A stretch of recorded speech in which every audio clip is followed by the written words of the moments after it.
What's up, everybody? This is Johnny Basement, and we're back here in the basement for the Buffalo Bills versus Jacksonville Jaguars review from a Jets fan.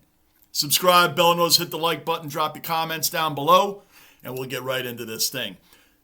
What did you guys hear as Bills fans? What did you hear? Watch out for the Jaguars. The Jaguars have the Bills' number. The Jaguars beat them in the 96 playoffs. Remember, they were only a 2-year-old team there and somehow beat the Bills in the playoffs in 96. The 9-6 game in 2021. 9-6, a terrible Jags team, had the Bills' number in 2021. The London game, the fiasco there, but they did have a lot of injuries on defense, the Bills. Josh Allen and the Bills last night made sure that wasn't going to be a problem. We're going to end all that right away. And I mean right away. The 34 points they gained in that first half had never been given up by the Jaguars in a half since not since their inception in 95. It's never happened. 34 points in one half is a statement. It's a statement. All these media, all the experts, everybody knows what they're talking about, right? I know, trust me, I know as a Jet fan. Everybody knows who's going to be placed where, what they're going to be. Lost Gabe Davis, lost Stephon Diggs, Matt Milano's out for the year. Von Miller's older now. DeMar Hamlin, is he going to be able to handle the load coming back as a full-time starter? Is Joe Brady going to be able to take over from what? Ken Dorsey? Yeah. Spreading the ball out, throwing long, throwing short, being aggressive. Sean McDermott's being aggressive on fourth downs.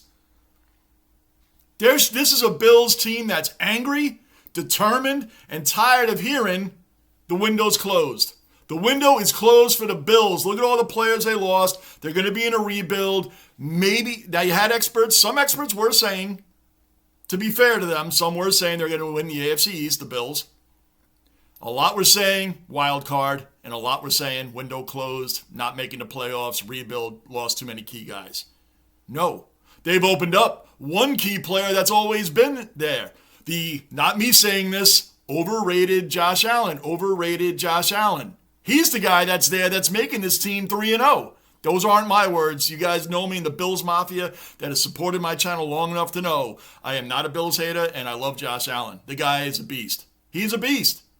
All right? He is the man that is keeping this team together. He is the key player that's keeping this team together. Not those guys that left. Hey, Gabe Davis, how's your Trevor Lawrence doing? How's Trevor Lawrence doing, Gabe Davis? How's that working out for you? That's not the problem. Josh Allen now is more free to spread this ball around. Shakir is stepping. Shakir makes the most insane cut moves the minute he catches that ball. Boom, boom, boom. Taking over that number one wide receiver position with authority. With authority, making everybody forget about Diggs. Am I saying he's better than Diggs? He could be. He might just be. As his career goes on with Josh Allen. He might just be. So the Bills come out and they're 3-0. They stomped a mud hole. I did this game live last night, and always thanks to the Bills Mafia that support the channel and that we're in there. And I do every Bills games, by the way, along with the Jets, and every Monday night, Thursday night. That's neither here nor there right now. What a stunt. Every possession they scored, the first 5 possessions they scored points. 4 touchdowns. Josh Allen, right? 22 of 28, 247 yards, 4 touchdowns. Oh, was that for the game, Johnny? No, that was for the first half. Now, in the second half, he didn't really have to do too much. What did he have to do in the second half? I mean, it was cruise control at that point. I mean, for a second there, the Jaguars came out and, yes, scored an opening touchdown because the Bills dropped back in defense. And I get it and I don't get it. I just feel you just keep the pressure on. Why let the other team breathe a little bit? Keep the pressure on. For those that remember ESPN Classic? That channel was made for a reason. Teams that had big leads took their foot off the gas. Don't ever take your foot off the gas. One thing I loved about Rex Ryan with the Jets, he never took his foot off the gas with our teams. Never did. Never made Super Bowl, but never did. Again, a thing that's neither here nor there. So right now I'm watching some reviews of the game and I'm listening to some experts. Oh, the Bills, are they really a 3-0 team? Are the Jets really a 2-1 team? Who did these guys beat? Well, the Cardinals look pretty freaking good, do they not? The Bills were down 17-3 and had to come back in that game. Josh Allen they came back in that game. They showed that they can handle adversity and came back and won that game. The Dolphins, I don't care if they've beaten them 12 out of the last 13 times now. That's a divisional rival. And the Dolphins, even before Tua got hurt, Tua played a lot of that game, and the Bills were manhandling a very, very dangerous offense. Manhandling them before Tua got hurt. So the people, well, Tua got hurt. No, the game was over when Tua got hurt. And we all wish him the best. I really hope he retires and takes care of his life, because life is far more important than a game. We all know it. And shout out to the Bills Mafia that donated to his charity. That's human. Bills Mafia is freaking awesome. You guys, I got to give you a lot of credit. Even those snowstorms, and you guys go there and help your team and drive them places and get them around. You support other teams' charities and donations, and what you did for Tua. Big shout out to the Bills Mafia for that. Now,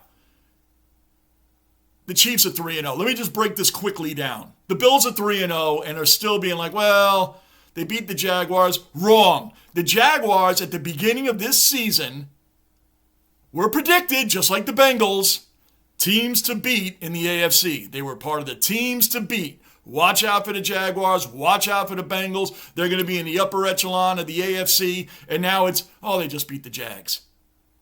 Kind of like the Jet games before they played the Patriots. Oh, the Patriots beat the Bengals. Oh, and they played tough against Seattle. Jets are going to have a really hard time. And then Aaron Rodgers picked them apart. And what do we hear? Well, the Patriots, they were predicted to be one of the worst teams. No, that's not. It's so funny how the media just changes the topic that fast. They say, well, they're 3-0. You know what? The Chiefs could be 0-3 if we're going to be real. The other teams playing the Chiefs did the Chiefs favors by making dumb mistakes and giving Patrick Mahomes and company, as we call in baseball, an extra out. You don't give a team like that an extra out. You don't give Patrick Mahomes an extra out because he's going to make you pay for it. And that's what these teams did, including the Bengals. They should have won that game. So we could say the Chiefs could easily be 0-3, but they do get a pass. They have won 3 Super Bowls in the past 5 years. So they get a bit of a pass there, but I'm just being real right now for this season right now. They could be 0-3. The Steelers are 3-0. They've only put up 51 points total in those 3 games. They're 3 hard-fought wins. Mike Tomlin is a Hall of Fame coach, legendary coach, showing that they're finding ways to win. With Justin Fields at quarterback, I think Russell Wilson, injured or not, he's done. He's done. Then who's the other one? The Vikings. The Vikings are 3-0. Sam Darnold. And I still pulled for him. And I don't care if the media mocks the Jets. Hey, look at Geno, 3-0. Look at Sam Darnold, 3-0.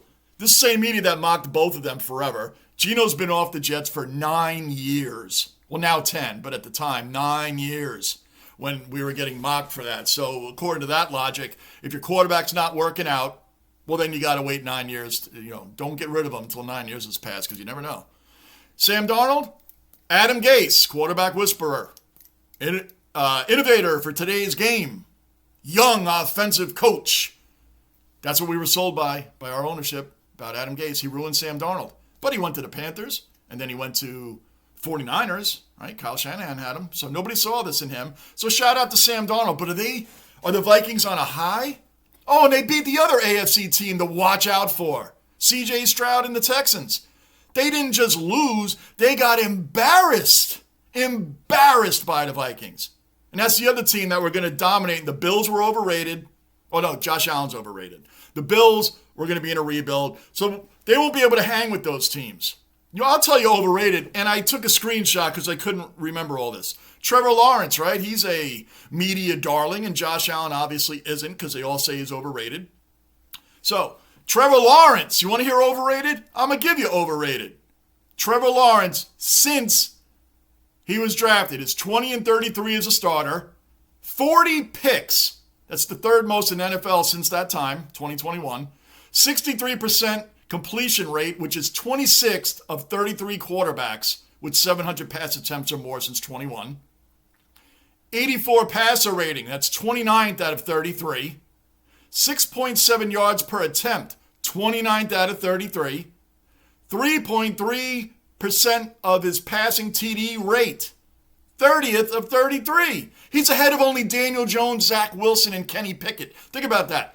3.3% of his passing TD rate is 30th of 33. The guys he is ahead of, Zach Wilson, Daniel Jones, Kenny Pickett.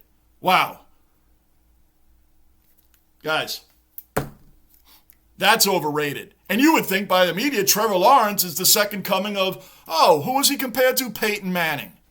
Again, the media, when the players come out of college, they're put on a legendary status right off the bat. And it's so unfair because when the players don't live up to that, then the media's got to put the brakes on and immediately turn from that, and we're going to start trashing this guy. And, how could he be this bad? Because we said he was the next Peyton Manning. Poor Caleb Williams has already been compared from his preseason work to Patrick Mahomes. Come on, man. Let these kids play. Let them develop. Bryce Young is already called a bust. Does he look bad right now? Yes. Derek Carr, Sam Darnold. Bust. Geno Smith, bust. Look at these guys now. How do we know Bryce Young is a bust? He's flustered. He's having a really hard time. He's making some incredibly bad throws, no doubt. But to label him a bust? How do we know what he won't be maybe in a couple of years? I've stepped off on a huge sidebar here, but it's quite annoying. But Josh Allen's overrated. And Trevor Lawrence, you would think Trevor Lawrence from the media coming into the season was better than Josh Allen. Well, he never gets it done. Well, he's lost to who? The Chiefs? Teams that went to the Super Bowl? Won the Super Bowl? Lost to the Bengals? Who has Josh Allen lost to? Were his receivers dropping passes right in their hands? Sorry for throwing it right to your hands, Stephon. I bet you Gabe Davis doesn't think Josh Allen's overrated anymore. I'm not saying he ever said that, but I'm just saying, how's he Trevor Lawrence? That's what I'm saying. So there we have it, guys. Now the Jets too. The Jets and the Bills. Right now the Bills have the Ravens, the Texans, and then the Jets. We'll see what we got going on. The Jets have the Broncos this week. We should beat them, and we'll still be told we're a week 3-1. If Rodgers keeps throwing lasers like he did, we have a chance, but I'm cautiously optimistic. It's going to be between the Bills and the Jets. The Bills got 3 tough games coming up right now. The Ravens, Texans, and Jets. I can't wait for the Jets-Bills game. It's going to be exciting. It's going to be great. I feel very confident because the Jets beat the Bills with Zach Wilson twice. I'm not making fun of the Bills. I'm not. I'm just saying we're there. I had a lot of people take shots at me that the Jets have 0 chance against the Bills. They're never going to beat the Bills. They can't beat. I was like, they beat them twice with Zach Wilson. We'll see. I'm cautiously optimistic. The Bills are tough. They're here. They're angry. They're ready. There's no doubt that their window has not closed. A new window has opened. How about that? A new window has opened. Oh, wow, that was good. I just thought of that right now. Thank you to all the Bills Mafia that support this channel. I love the fact that the 2 teams that were punching bags forever in the AFC East, after Jim Kelly and after Vinny Testaverde, punching bags for the longest time, are finally battling for the AFC East. And guys, we can all agree on one thing for sure. The Patriots are in last. The Patriots are in last. And they're going to be there for a few years to come. Isn't that awesome? That's the best news of this whole video. Guys, I'm Johnny Basement. Please subscribe, bell notice, hit the like button, drop your comments down below. And I'll see you guys after the next Bills review. And I will be live for the Bills Ravens Sunday night. I believe it is Sunday night. I'll be live for that. And I'll be live for the Jets Broncos 1 o'clock on Sunday. So hopefully I'll see a bunch of you guys then. Until then, I'll be doing Yankees games all week. I'll talk to you guys later. I'm Johnny Basement, and I am out.